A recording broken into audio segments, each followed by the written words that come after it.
Hello, everybody, and welcome. I'm Jessica Abernathy, and with me today is Tricia Montgomery, and you are listening to Pets Are Family.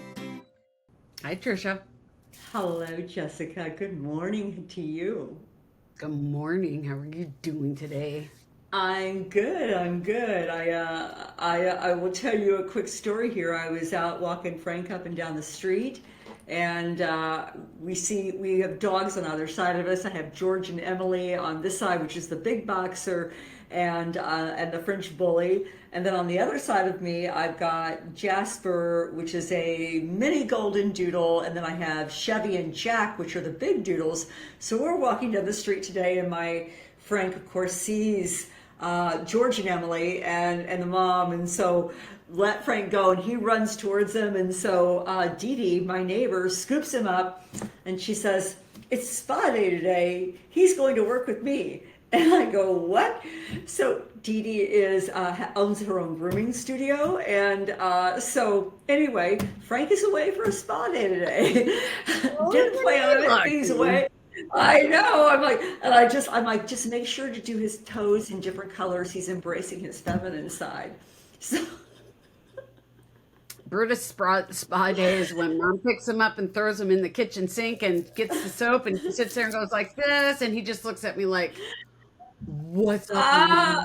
What's up?" I did it. I was doing the same thing with Frank. I don't do spa days for Frank, but Emily's getting a spa day today, so trim his nails and everything. We'll be a good time. Hopefully, he'll smell not like a dog when he comes home and sleeps with me. Do you trim his nails? I do, yeah, Oh yeah, I won't. I don't do Brutus's. Nope, nope, nope, and nope. And the yeah. only reason that is his nails are black, so I can't see Okay. anything. I mean, they're jet black, so I can't Oh, see where the click okay. is. I don't want to. I'm not going to deal with that. If yeah, he got his Mm-mm. finger caught in the little bell on the door because he was doing really good about ringing the bell when he had to go to the bathroom.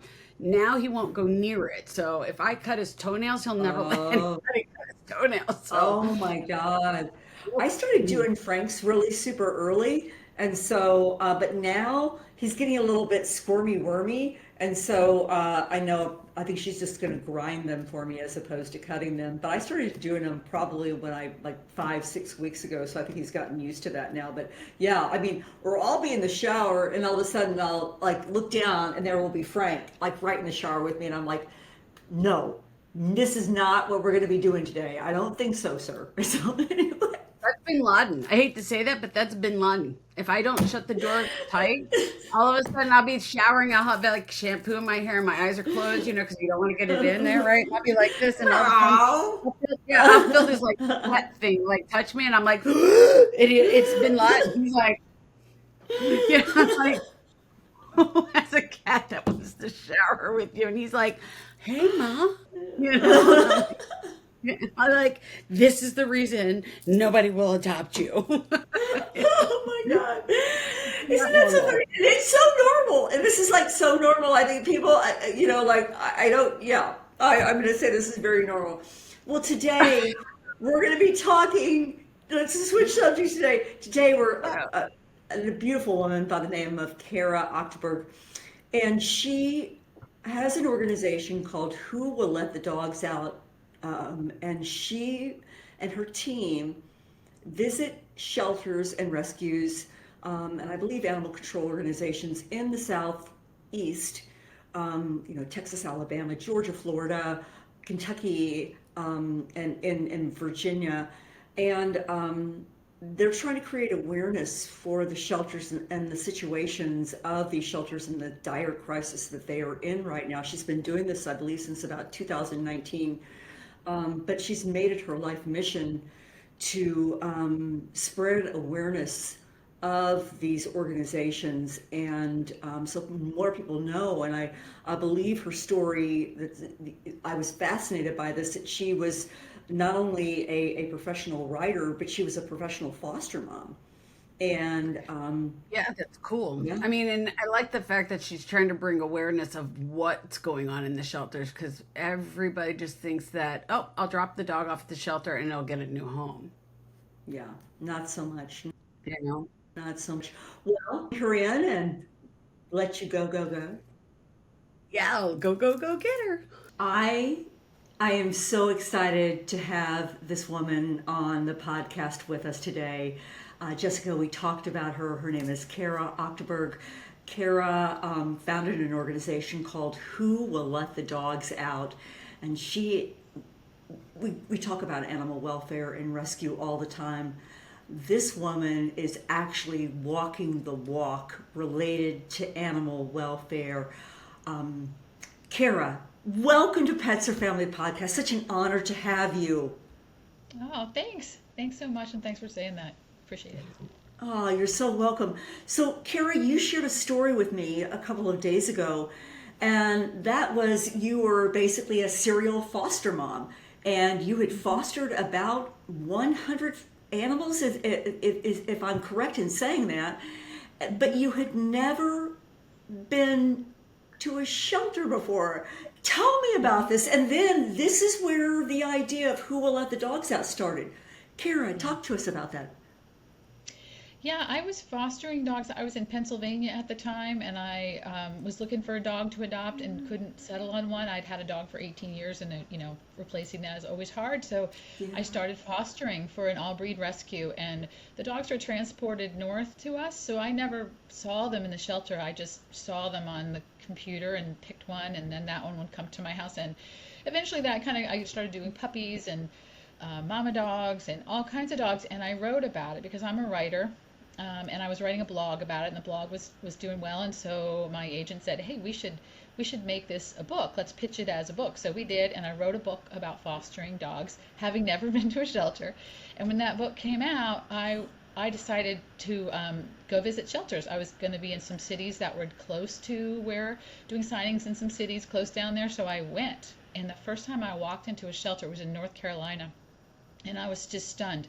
I was sort of like I was shocked because I couldn't believe I didn't know that I had had over 100 dogs in my home at that point, and I didn't realize the conditions were what they were. I just didn't know that animals were living outside 24/7, and that they weren't getting vaccinations or flea tick treatments or dewormed, and they were there for too long, and or they were being euthanized, and it was just shocking. And on that tour, I think I visited 12 shelters, um, and expecting it to be wonderful. I was bringing all these donations thinking it would be a happy experience, and it just changed my life because I realized if I didn't know this was happening, and I have fostered 100 dogs, there's a lot of people in this country who have no idea what is going on in the shelters in the South.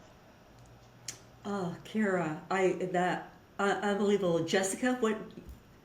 I was going to say, I don't think people, it's not even just the South. I don't think people in the United States or don't understand what's going on in the whole, all across the country because, people say they're a no-kill shelter and we're so overpopulated at this point that they actually have to euthanize.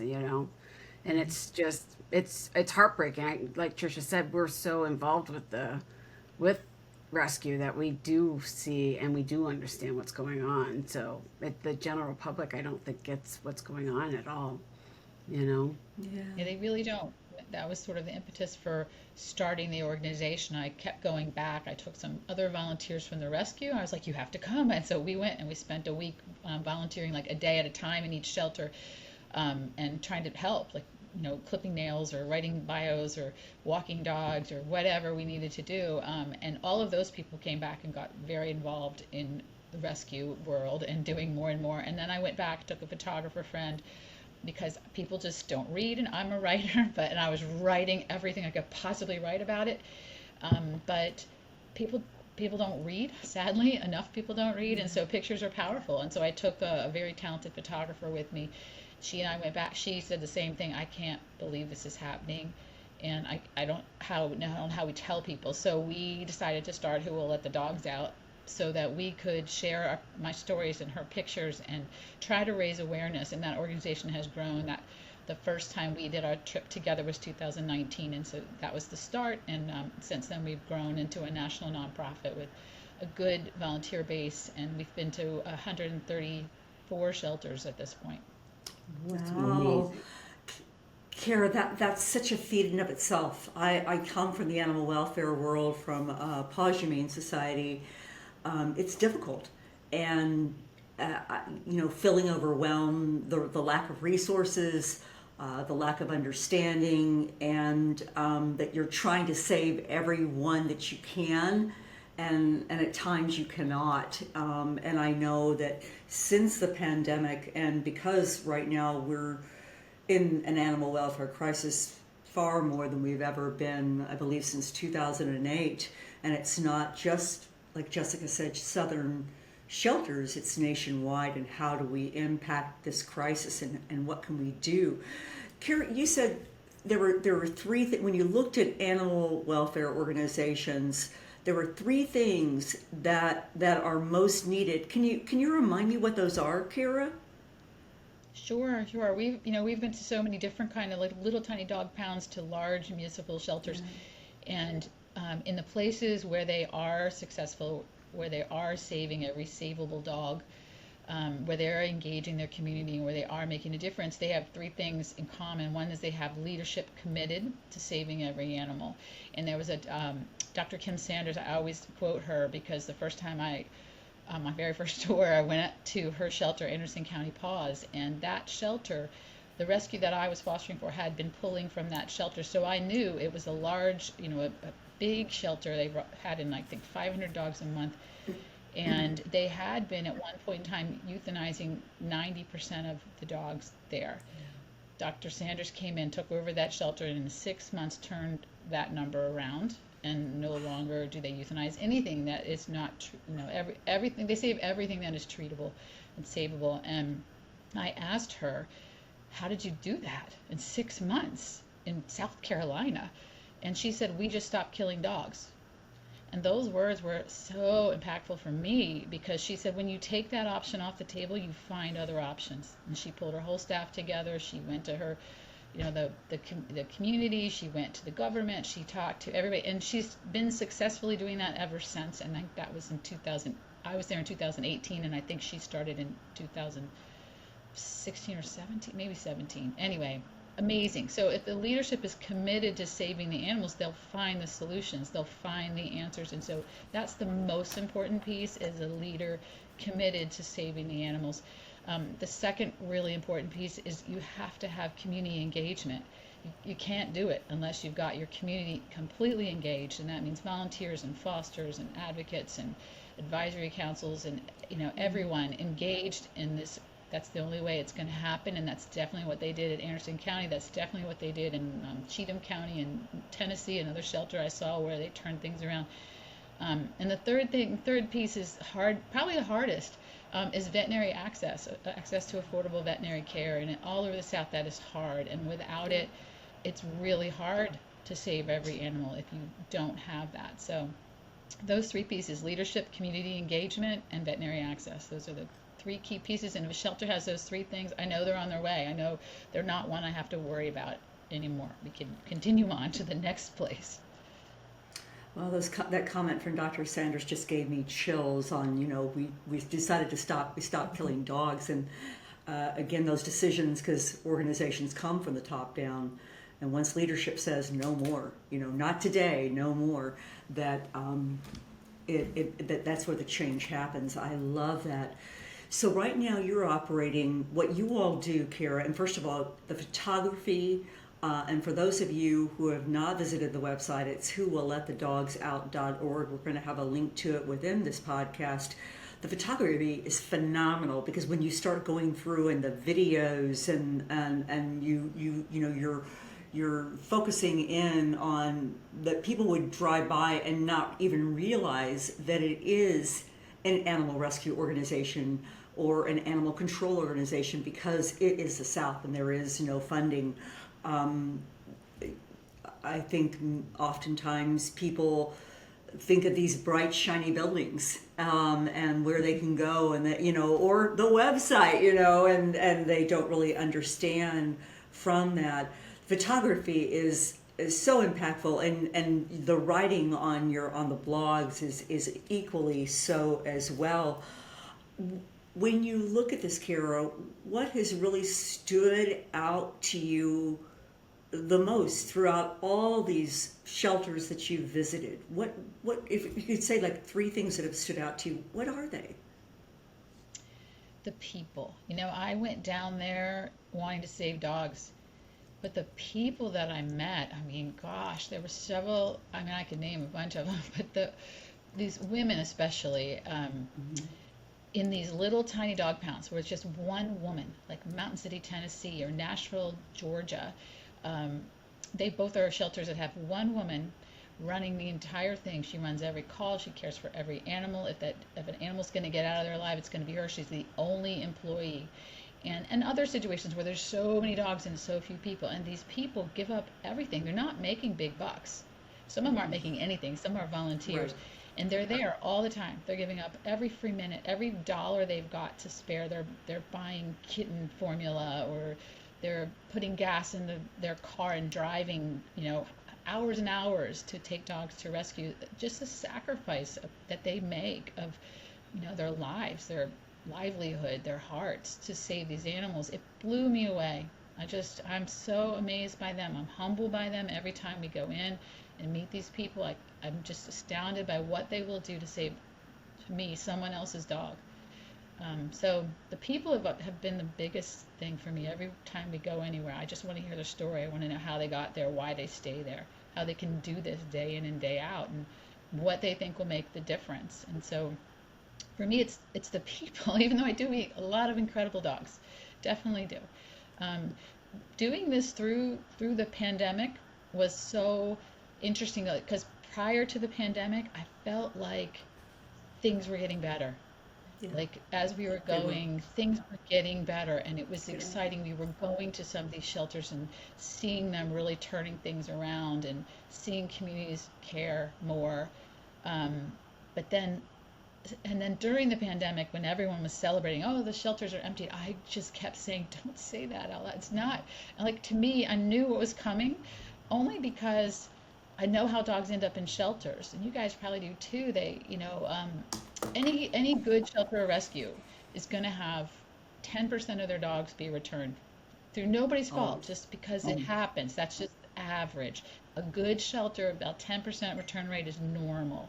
So when you consider how many animals were being adopted out at one time all over this country, and you think about 10% of that giant number coming back, what that's going to do to that shelter and how hard that's going to be.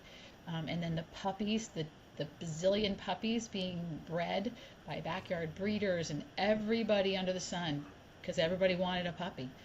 And what that's going to do, and we're seeing it now. And I kept saying that. In fact, I wrote a piece. I pitched it to so many article places, and nobody wanted to say anything negative about the situation.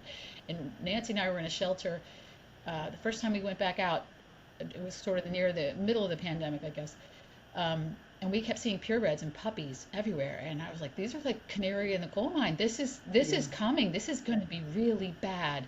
And I wrote this article, and nobody wanted to print it. Nobody wanted to say that there was any, everyone wanted to focus on that silver lining. The shelters are Good. empty. The shelters are empty. Unicorns and No, puppies is what, yeah, rainbows. And I remember that so well. And you're talking about Nancy Slattery, is that correct? She's one of your yes, co-founders, is yes, that right? yes. Um, She's the photographer at you, that one. yeah, I looked at that, and I had taken on the role as CEO for Paws before the pandemic, and then the pandemic hit and everything, and you saw it coming, you saw it coming, you saw it coming.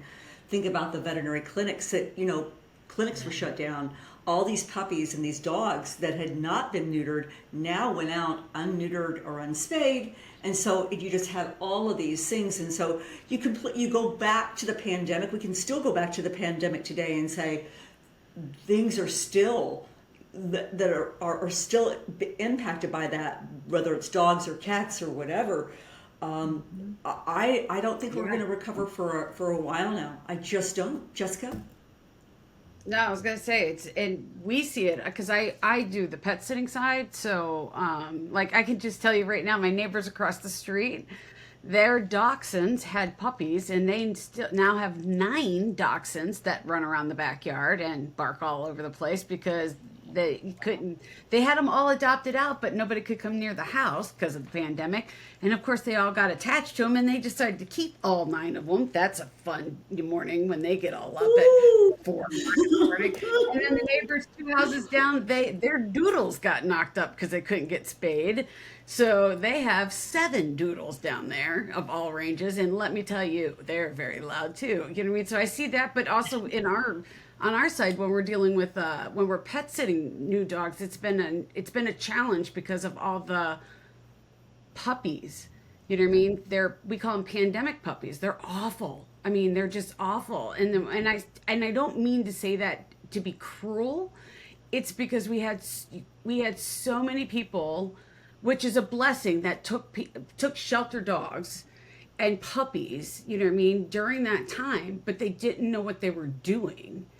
And now you've Yeah. got dogs that have been glued to these people for a year or two. Now they have separation anxiety. They're unsocialized. They don't know how to, you know what I mean? They got stranger danger. You know what I mean? They've got bite histories now. You know what I mean? It's just awful for us people that are trying to do dog walking so they can go back to work, and they're getting returned because they can't even get the basics done anymore. So we see a lot of that. I mean, I can testify to a lot of that stuff. It's awful. I mean, I just feel bad for them because now they're going back into the shelters and now they have a history. Yeah. Yeah. Kara, can you talk about that from a fostering side? Because I've got a comment on that foster, what you just said, Jessica. But Kara, can you talk about the fostering aspect of that related to the pandemic and what, really your take on that? I fostered all the way through the pandemic because, you know, shelters still needed people. The Yeah. first bunch I got was in March of 2020, and the shelter was closing down, and they were going to euthanize everything because they couldn't bring their employees anymore. And so I took in a mama pit bull and 10 puppies, brand new puppies, and they were my first pandemic puppies. But it was really challenging for people, trying to coach adopters on how to socialize their puppies and what they can Yeah. do, and seeing it from that point was hard. But now as a foster, because I have continued to foster all the way through, I'm probably up to 300. I'm not sure what I'm up to, and there's just such a need, and it's overwhelming because how do you pick? It's a little bit like playing God sometimes. It feels like because who can you help? Everybody needs help right now. I have a mama and 8 puppies I'm picking up tomorrow because everybody needs help. So fostering is the one thing. And when people say, what can I do? What can we do with the situation the way it is? And right now, that's the only thing I can tell you will definitely help fostering. I mean, right now, shelters need breathing room. I think of this, what all these, perfect storm of situation that's created these giant numbers, like the antelope and the snake, and it's got to work its way through. And the only way to give them relief is fostering. So if we could get more people to foster, it will truly save lives more so than it ever has. So I don't ever want my puppy room to be empty right now because it's the only chance, the only thing I can do personally besides write and tell our stories that is going to help. Oh, Kara, I love that. I love that. One thing that I will mention about fostering that, fostering, you're saving not one life, but 2 lives, and you're making room so they can take in more animals. But importantly, during the pandemic, and I can speak to this individually, is that, Department of Ag started, kind of easing their stipulations on, house visits and site visits and things like that. So like you said, Jessica, that some people said, oh, I just want to help, and they were not equipped to foster dogs, nor did they know what they were doing. And so that behavior that was created during that fostering time, quote unquote, those people should never have had that foster in the first place, just because they were not equipped to it. And because of the pandemic, I know that at our organization there were site visits, there were visits from the foster coordinator and her team, making sure that the house was set up appropriately, and that certainly didn't happen with a pandemic. Anybody can snap a picture from their backyard and go, oh yeah, got a fenced in yard, oh yeah, got it. And it was a situation that just was a domino effect that it was great at the time, but then it was the snowball, like you said, Kara. Oh my goodness. Kara, so you're right now, you're in 130, 134 shelters you've visited and in 13 states, and you're focused on really the southeast of the Georgia, Florida, Texas, and all Alabama and Kentucky and Tennessee, where I'm from. I'm from the South. But when you're going into these shelters, Kara, you're providing awareness, you're providing resources. If our listeners heard, listen, and thank you for having the best audience in the entire wide world, Pets or Family podcast family. But what can we help you with? If you said to our audience, we need this, what would you say to our family today? We need help getting the word out. I mean, that's always it. Okay. When we're out on tour, we get a lot of attention because we're out and we're doing stuff and we're posting and there's press and there's things happening. But when we're not, we're still putting a lot of information out all the time, and we just need people to spread the word. You just never know who is going to make a difference. And if they just heard this one story, if they knew this was happening, for us, the most exciting thing has happened when we visited a shelter and somebody has shared the post that we put up, that's kind of the wrap up post of with pictures and what they need and their links and stuff, and they've shared that to different people, and then that shelter receives help because of it, and that's super exciting for us. Or a long stay dog gets adopted. We always feature a long stay dog, make them their own video. This last shelter tour we did, a dog in Arkansas. Named, and I always get it wrong, I think it's Banjo, and I always call him Bingo, but he had been in that shelter for 7 years, Oh, and he was the sweetest dog, super sweet. So Nancy made a big, media thing, video and stuff of him, and he got adopted as a result. And so that was like huge for us. So that's always exciting. So it's just a matter of spreading the word. So we love it if people can follow us on wherever you're comfortable, Facebook, Instagram, TikTok, subscribe to the blog, and then share it. Um, the more we can get the word out, that's what we need from people the most. People who are motivated and want to do that, we share every time we're at a shelter, we share their wish list. We have a fundraiser going right now to try to raise money to buy gates for a shelter in Arkansas, same one where Banjo got adopted actually. Their shelter is old, and the front gates of their kennels are rigged up because they're so rusted out and broken. So it's really hard for staff and volunteers to get in and out with the dogs safely. They needed 10. We gave them an Insta grant and purchased 5. They're $500 a piece. So we as an organization who will let the dogs out, we have a program called Insta Grant where we instantly provide relief without going through the whole normal grant process. So we purchased 5 gates, and now we have a fundraiser going for anyone who wants to help purchase the other 5 gates. So we do things like that. So anytime people can engage with us, that's the help we really need. And we also welcome suggestions if there's a shelter that needs the light shine on them and could use a little help and resources and ideas and attention. We're always taking names and keeping them on our list. We'll be going out again this fall. Kara, I am inspired by you. I'm humbled that you're with us today, and I want to thank you. Kara, how can people get in touch with you and who will let the dogs out? Everything's on our website, whowillletthedogs.org. So you can find pretty much that. But you can also find us on Facebook, same thing, Who Will Let the Dogs Out, Instagram, and TikTok, YouTube. I think we're even on LinkedIn, but I don't know how to access that. That's that's a volunteer's job. So yeah, that's the easiest way is find us that way. There's contact form information there. And you can always email whowillletthedogs@gmail.com or Oh, Kara at whowillletthedogs.com. Oh, Oregon, amazing. sorry, Oregon. Jessica, anything that you have to wrap up? Anything to say? Mm-mm, I'm good to Kara, go. again, thank you so much for being with us today. You can spend your time with anyone, and you spent it with us this morning. And we just thank you for this. Thank you for the work that you're doing. And let's help spread the word out about whowillletthedogs.org. Let's get over there, look at the stories, look at the blog, and see how we can make a difference with our audience in the lives of pets and their people. Kara, thank you. Thank you. Thanks for having me. Well, that was fascinating. And she's a very cool chick, I think. Very Oh, cool. she's a beautiful, and there's a very peaceful nature to her. What I loved, I think, throughout that is the comment that she made from Dr. Sanders on we're going to stop killing dogs. We're just Yeah. not going to kill it. And I think once you make that decision, that you say no more, not today, um, that all of a sudden your mindset changes and you find a solution. You find a way to make that happen. And I think she's absolutely beautiful, and what she's doing for the awareness. The photographs, she's going to share some with us, but her photographs are so beautiful. And, a picture tells 1,000 words and videos tell so much more. Um, but these images are startling.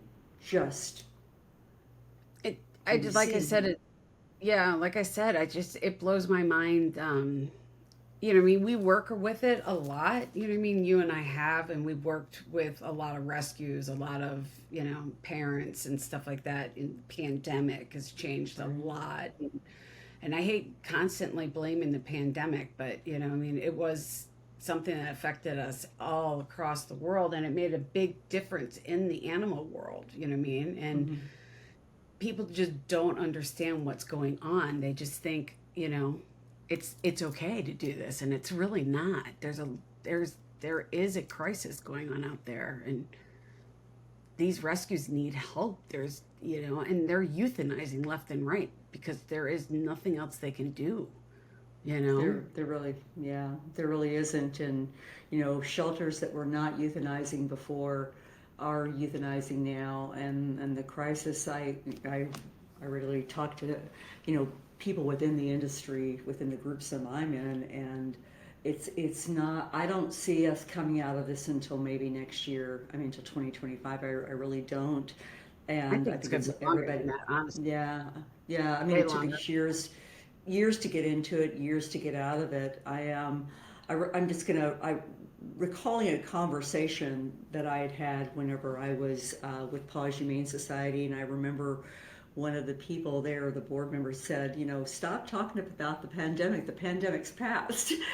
I'm like, Because oh, if you think about it, I mean, no, it's yeah, I think it's going to take us 10, 15 years to get over it, just for the one fact, if you think about it, like I said earlier, my Mhm. neighbor has 7 dogs down there, and my other neighbor dog has like, 9. I mean, you're going to have to wait for, and that's just 2 examples. You know how many examples there are of that around. You know what I mean? There's Yeah, tons of people like that you know of, and you know what I mean? Those are the examples of what the pandemic did. You know what I mean? And there's right. so many stories of that. It's not going to fix itself in a year or two or It's three or not. five. It's going to be 10 years when these animals start, getting all fixed, and they start, I hate to say it, but dying off, you know what I mean, before this starts I, being changing. Let's go that way. I don't want to say yeah. fixed because that's not a word, but it's going to change to the right direction, you know? It's just, yeah, I mean, and it's nobody, I It don't want to is. blame it on anybody either. I mean, it was just the Well, circumstances of what happened, I, you know? I think it was. I think it was. We go back to that word, the perfect storm. It was the perfect Yep. storm, and that everything came together at that time, and that now. You deal now. You take that into the veterinary crisis that we're in right now, the access to care, and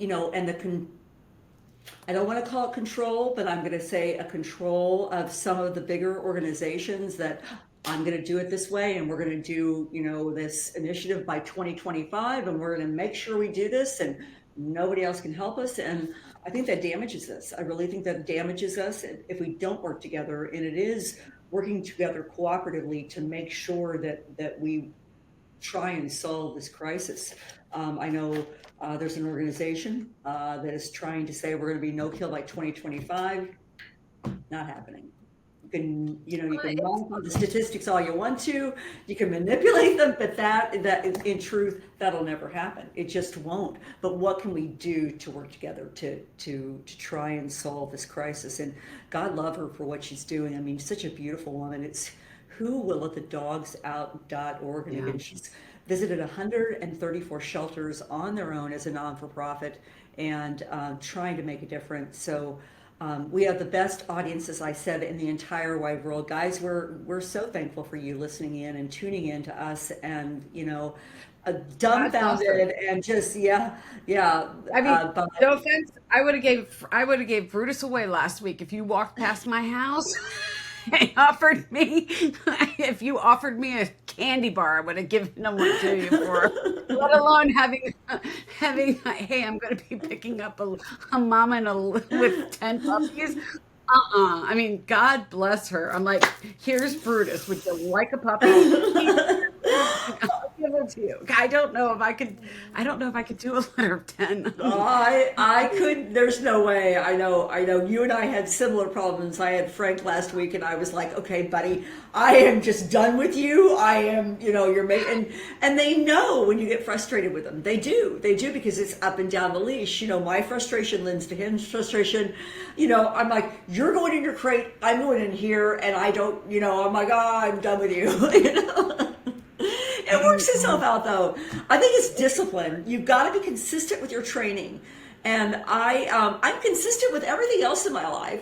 Why can't I not be consistent with my dog training? I think that's something that I have to learn about me, and also I want to be nice. You're not the discipline. You're the disciplinarian in your house. Joe's not. No, but I'm the disciplinarian, but the problem is that Brutus and I have the same personality. Oh my God, We're stubborn. both, yeah, we're both stubborn and we both want it our way. So that ain't working really well for the two of us. Ooh, I'm looking at a mirror image right here. There's a reason why we get along so well. At least I'm honest about it. You know what I mean? Very stubborn. Oh my God. Oh, Well, yeah. Jessica, I loved having her. It was just so incredible. And what a great audience we had. What a great podcast. Again, go to whowillletthedogs.org. Yep. Jessica. I'll have all that stuff in the notes for everybody that they can, go and check it out, donate, you know what I mean? And hopefully, you know what, I'll maybe we could reach out to her so she could maybe have maybe get us a blog a little bit more about her and what they do. You know what I mean? And that way, yeah, so that way we can have this episode up on YouTube and stuff like that, and then we can actually get her to write maybe some things. We can put that up on the website too, so that way we can get some more information out to everybody. So I if you love wanna- that. I love that. Yeah, I think it's great. So Awesome. Well, Jessica, thanks for spending your morning with me today. I will. Thanks for having me this morning, and I'll probably talk to you later today and tell you what Brutus did. You will. Okay, Pets and Family audience. Bye, guys. We'll see you later. Thanks for listening to Pets Are Family. You can find us on all the channels now. Yes, all of the channels now. So make sure you share us with your friends, your families, and your coworkers, and anybody that has a pet. Make sure you like us, give us your feedback, tell us if anything that you want us to talk about, all that fun stuff. You can reach me at jessica@petsourfamily.net or Tricia@petsourfamily.net. Thank you for everything that you guys do, but make sure you like us, subscribe, check us out on YouTube. You can always see what we're up to. And we want to thank all of our sponsors, all of the people that support us. We love every one of you, and we can't thank you enough. And remember, check out Moose's March, moosesmarch.com. moosesmarch.com. Come check us out. Talk to you guys soon. We'll see you next week. Bye.